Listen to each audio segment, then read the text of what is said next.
She stood behind the men, not beside them, not among them, just close enough to listen. Ranavalona wasn't powerful yet. No army, no title, no reason for anyone to notice her. She moved quietly through the court, soft steps, measured breathing, eyes that stayed longer than they should. The generals argued in loud voices. They talked about borders, trade, foreign visitors, the future. She watched the reactions instead. Who spoke with confidence? Who looked for approval? Who waited before choosing a side? Power, she realized, wasn't just held.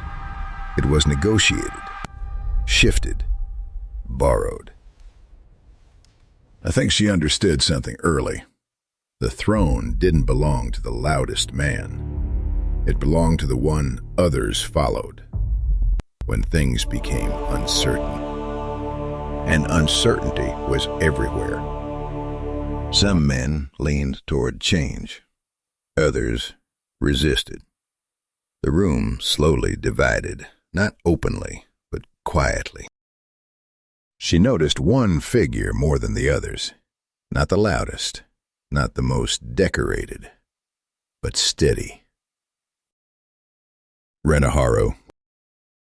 He didn't interrupt. He didn't compete. He watched, like she did. Two quiet people in a room full of noise. No one feared her. No one watched him either. But sometimes power begins like that, not with a declaration, but with two people noticing the same cracks, and neither of them speaking about it. The king changed the room, not with force, but with movement. Radama brought new faces into the palace, foreign advisors, new uniforms, new ideas. Some men leaned forward. They saw opportunity, trade, weapons, influence. Others stiffened. They saw danger, loss, change, control slipping away. Ranavalona watched the divide grow wider. She still said nothing, but silence now had weight. Ranavalona moved carefully. He spoke rarely, but when he did, people listened, not loudly, but attentively. He wasn't the king. He wasn't the heir. Yet men began to gather near him. That's how shifts begin, not with announcements, but with proximity. The king kept pushing forward, new alliances, new tensions, new uncertainty. The court no longer moved as one. It fractured, slowly, quietly. Ranavalona noticed something important. When power splits, people look for stability, not the loudest voice, the calmest one. Ranavalona became that calm, and she stepped closer to him. Not publicly, not dramatically, just closer. No one marked the moment. No one recorded it. But something changed. Two quiet figures, now standing on the same side of uncertainty. The king didn't see it. The court didn't understand it. But history often begins with alliances no one notices.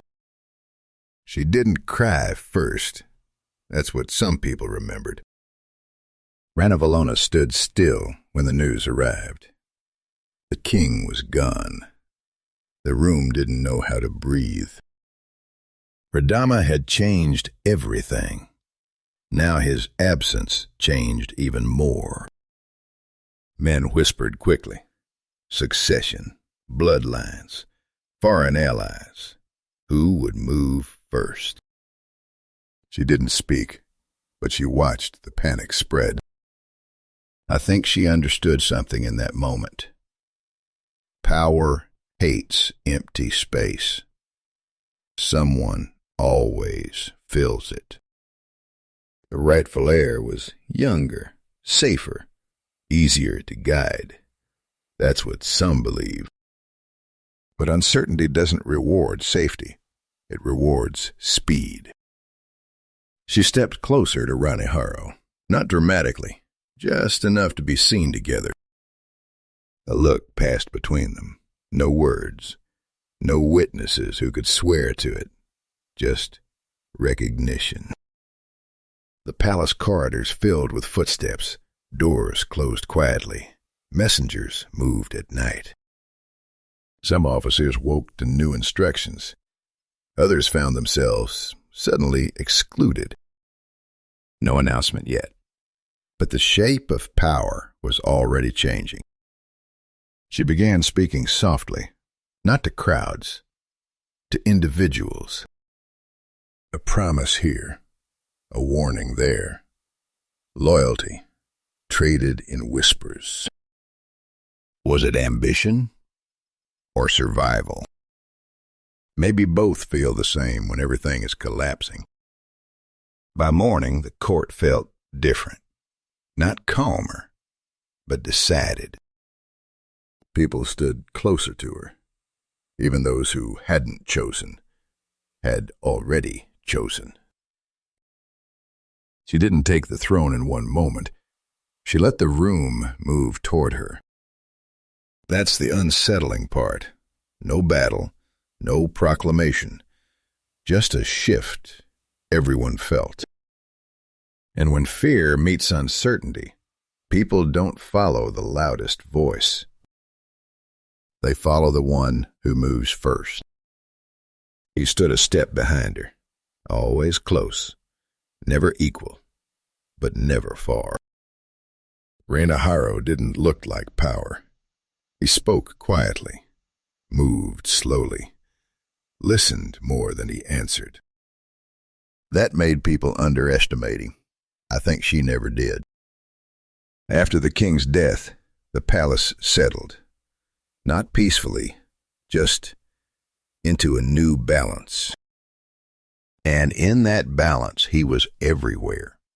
Behind decisions, inside conversations, near every officer who mattered.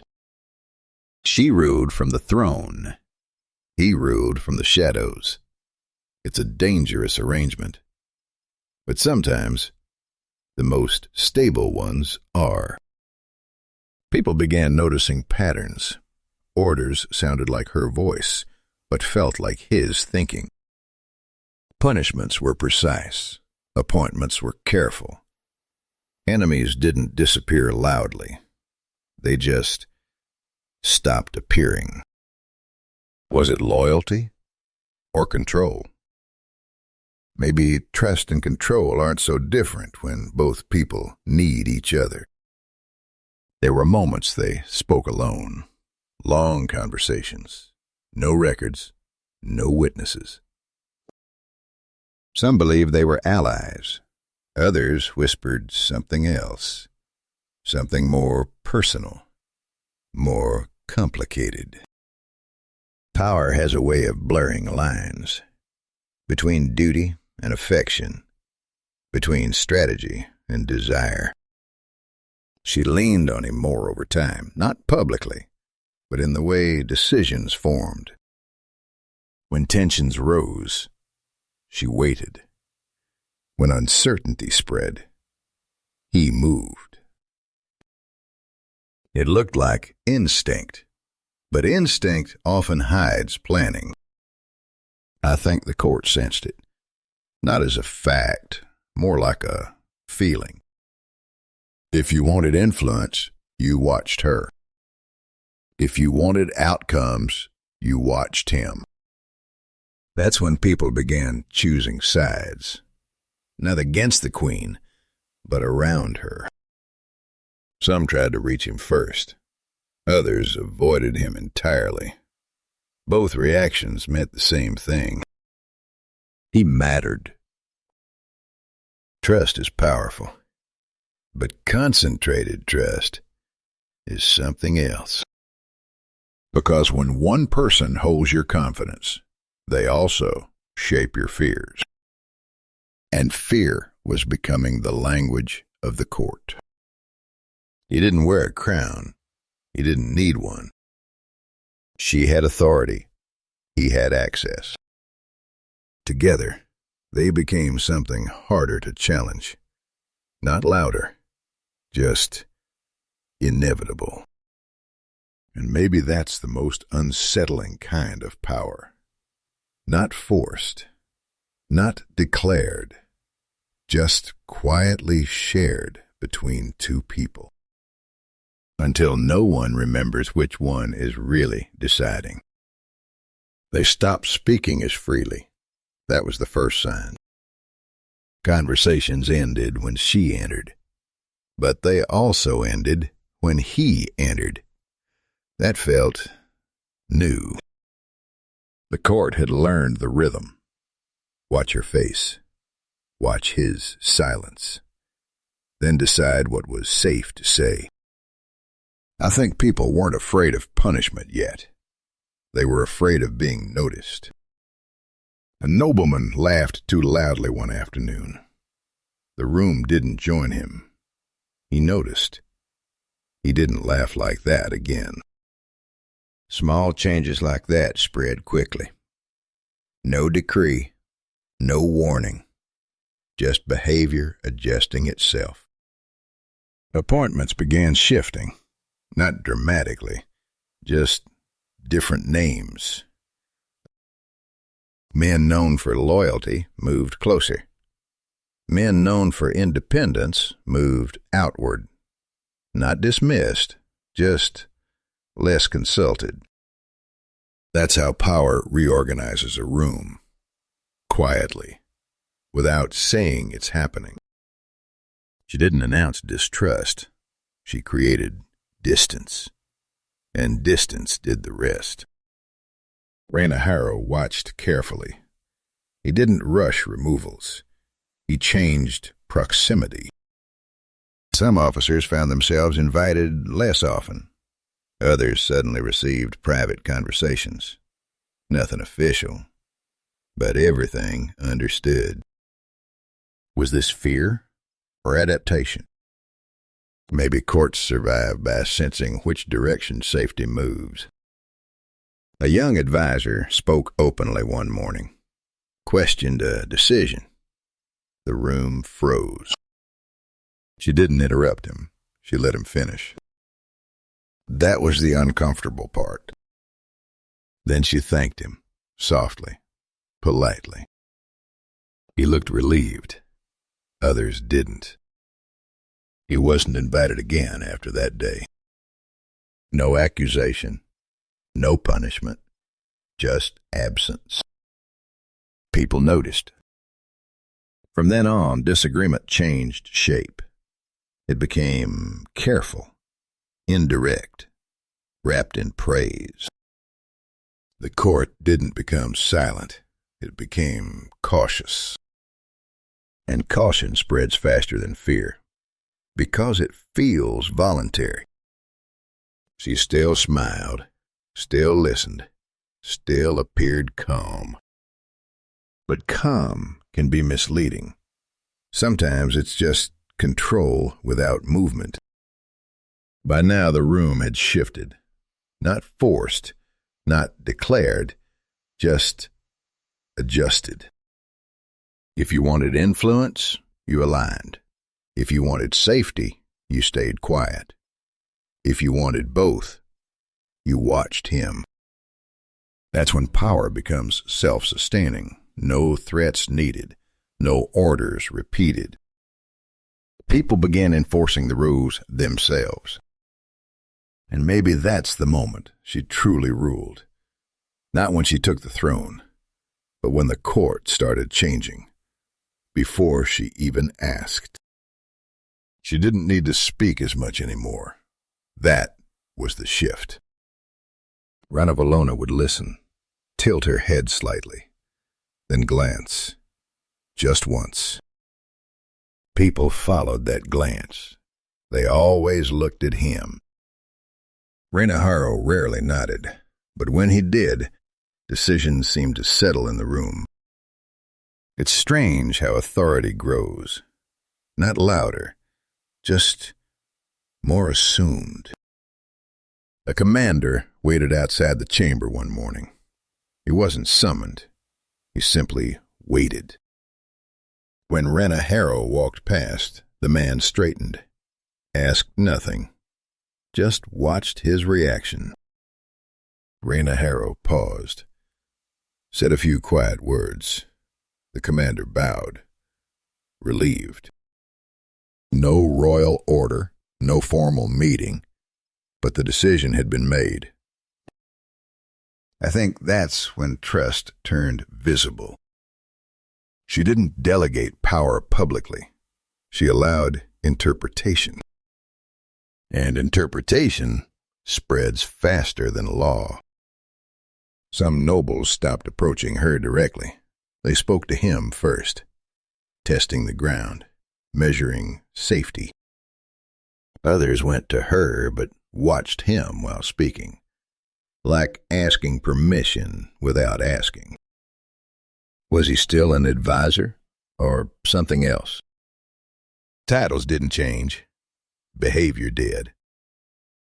He began carrying silence with him. Rooms grew careful when he entered. Not fearful, just precise. Trust does that. It sharpens attention. She leaned back more during councils, not disengaged, just allowing space. He filled it, softly, without claiming it. I think that's the most effective kind of influence, the kind that looks accidental. A dispute broke out between two officials, voices rising, positions hardening. She listened, said nothing. Ranavalona asked one question, simple, almost gentle.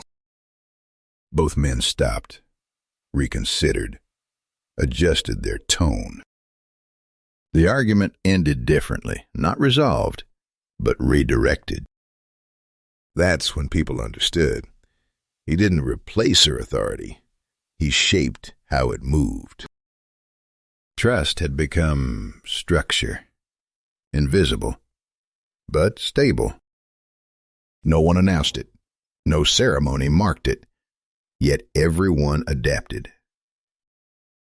If she approved, he clarified. If she hesitated, he translated.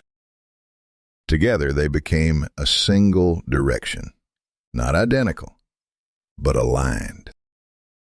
And alignment is powerful because it removes uncertainty. By now the court no longer guessed. They anticipated. That's when power becomes quiet, no force needed, no reminders required. Just two people, and everyone else adjusting around them. She didn't raise her voice. That's what unsettled them. Ranavalona spoke calmly, measured, almost gentle. But by then, people listened differently. They weren't just hearing her words. They were imagining consequences. A servant dropped a tray one morning. The sound echoed too long. No one moved. She looked up, just briefly, then returned to speaking. The servant stayed frozen, long after the room relaxed. Fear had changed shape. It no longer needed punishment. It lived in anticipation. I think that's when her presence became heavier. Not louder, just harder to ignore. Orders didn't feel like suggestions anymore. Even silence felt intentional. Even pauses felt deliberate. A noble disagreed quietly one afternoon. Careful tone, respectful words. She listened, nodded once, moved on. Nothing happened. Not that day. But weeks later, he wasn't part of the inner circle anymore. No explanation, just distance. People noticed patterns like that. They connected them, whether real or not. That's the strange thing about fear. It grows faster than facts. By now, her calm felt deliberate, her patience calculated, her trust selective. She didn't need to threaten. The room did it for her. And maybe that's the moment she truly became feared. Not when she punished, but when everyone believed she might. They didn't speak at first. That felt familiar. The room had learned silence well. Years of careful breathing, careful words, careful eyes. Ranavalona was gone. But habits don't disappear with a person. People stood closer than necessary. Voices stayed low. Even footsteps sounded cautious. I think they were waiting for someone to correct them, for consequences that never came. Then someone laughed. Quiet, almost accidental. Heads turned. No one reacted. The laugh came again. This time, others joined. It wasn't joy, more like release. The minister spoke more openly that afternoon. Too openly by old standards. No one stopped him. The air shifted, not instantly, but noticeably. Fear had organized the court. Now uncertainty replaced it.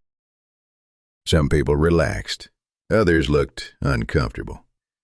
Freedom can feel unstable at first. Decisions took longer. Voices overlapped. Disagreement returned. Was this better or just different? Power had been quiet under her. Now noise filled the space. And maybe that's her final echo.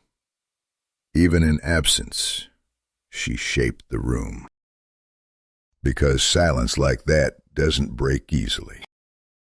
It fades, slowly.